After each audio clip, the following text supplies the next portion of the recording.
மக்களவை தேர்தலில் திமுக காங்கிரஸ் இடையே தொகுதி பங்கீடு பேச்சுவார்த்தை இன்று மாலை நடைபெற இருக்கிறது. இதற்கு முன்னதாக காங்கிரசார் ஆலோசனை நடத்தி இருக்கிறார்கள். இது பற்றிய விவரங்களை செய்தியாளர் ரமேஷிடம் நாம் கேட்டிருக்கிறோம். ரமேஷ், 21 பேர் கொண்ட பட்டியலை இன்று மாலை வழங்க இருக்கிறது அப்படிங்கிற அண்மை செய்தியை நீங்க தான் கொடுத்திருந்தீங்க. 21 பேர்னா யார் யாரு? இதற்கு திமுக தரப்புல எந்த மாதிரியான எதிர்வினை இருக்கும்? அவங்க என்ன திட்டம் வச்சிருக்காங்க? காங்கிரஸ்க்கு எத்தனை இடங்கள் கொடுக்கணும் அப்படின்றத அவங்க தீர்மானிச்சிருக்காங்களா?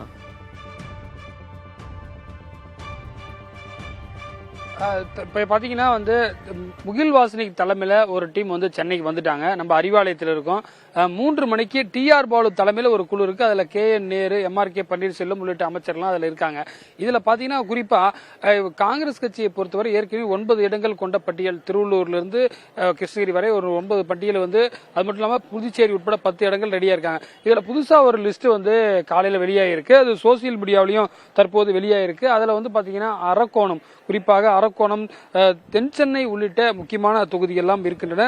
அது மட்டும் இல்லாமல் நெல்லை, ராமநாதபுரம், தென்காசி, திண்டுக்கல், திருவண்ணாமலை, தஞ்சாவூர், மயிலாடுதுறை, பெரம்பலூர், கள்ளக்குறிச்சி, காஞ்சிபுரம், தென் சென்னை, அரக்கோணம் உள்ளிட்ட ஒரு 12 உத்தியாச பட்டியலும் தற்போது வெளியாயிருக்கு. இதுல பாத்தீங்கன்னா சென்னையை பொறுத்தவரை திமுகவில் 3 இடங்களுமே அவர்கள் கூட்டணிக்கு கொடுப்பதாக இல்லை. ஏனென்றால் அவர்களுடைய கோர் பெல்ட்னு திமுக வச்சிருக்காங்க. அதே போல திருவண்ணாமலை பொறுத்தவரை அமைச்சர் வேவாவலுடைய தொகுதி, அங்க அவர் கொடுக்க வாய்ப்பு குறைவு.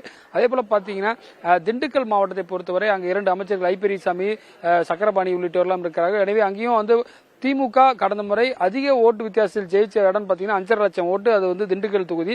எனவே அதையெல்லாம் கொடுப்பதற்கு வாய்ப்பு குறைவாக தான் சொல்லப்படுகிறது திமுக வட்டாரங்களில் கேட்கும் பொழுது. அது மட்டும் இல்லாமல் இந்த காஞ்சிபுரம் அவங்க லிஸ்ட்ல இருக்கு. காஞ்சிபுரம் கொடுப்பதற்கு வாய்ப்பு இருக்கு. ஏன்னா திருவள்ளூர் போன முறை கொடுத்தாங்க, இந்த முறை காஞ்சிபுரம் மாற்றி கொடுப்பதற்கான வாய்ப்பு இருக்கிறது. கிருஷ்ணகிரிக்கு பதிலாக வேற ஒரு தொகுதியும் அவர்கள் சொல்றாங்க. ஏன்னா அவங்க ஒரு ப்ரொபோசலோட வராங்க. திமுகவை பொறுத்தவரை இந்த முறை 7 இடங்களை மட்டுமே காங்கிரசுக்கு கொடுப்பிருப்பதாக தகவல் வெளியாகிருக்கு. காரணம் என்று சொன்னால் புதிதாக மக்கள் நீதி மய்யம் கூட்டணிக்கு வருகிறார்கள் என்ற ஒரு கணக்கில் அவர்கள் சொல்கிறார்கள். திமுக அதிக எண்ணிக்கையில் நிற்க வேண்டும் என்ற அடிப்படையிலும் இந்த கோரிக்கை வைக்கப்படுவதாக சொல்லப்படுகிறது. எனவே 2 தரப்பும் பேசிய பிறகு என்ன மாதிரியாக செய்தியாளர்களை சந்திப்பார்கள் என்று தெரியவரும். குறிப்பாக அந்த குழுவில் பாத்தீங்கன்னா தமிழ்நாடு காங்கிரஸ் கமிட்டி தலைவர் KS அழகிரி இருக்காரு, சட்டமன்ற காங்கிரஸ் குழு தலைவர் செல்வப்பிரந்தகர் இருக்காங்க.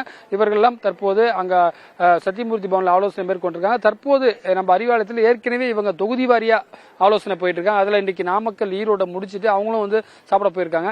முடிச்சுட்டு அந்த டீம் தனியா வரப்போறாங்க. இந்த இன்னொரு பக்கம் பாத்தீங்கன்னா பொள்ளாச்சி, தருமபுரி MP தொகுதிகளுக்கான வேலை, அதாவது திமுக பாத்தீங்கன்னா 40 தொகுதிக்கு வேலையை ஆரம்பிக்கிறாங்க.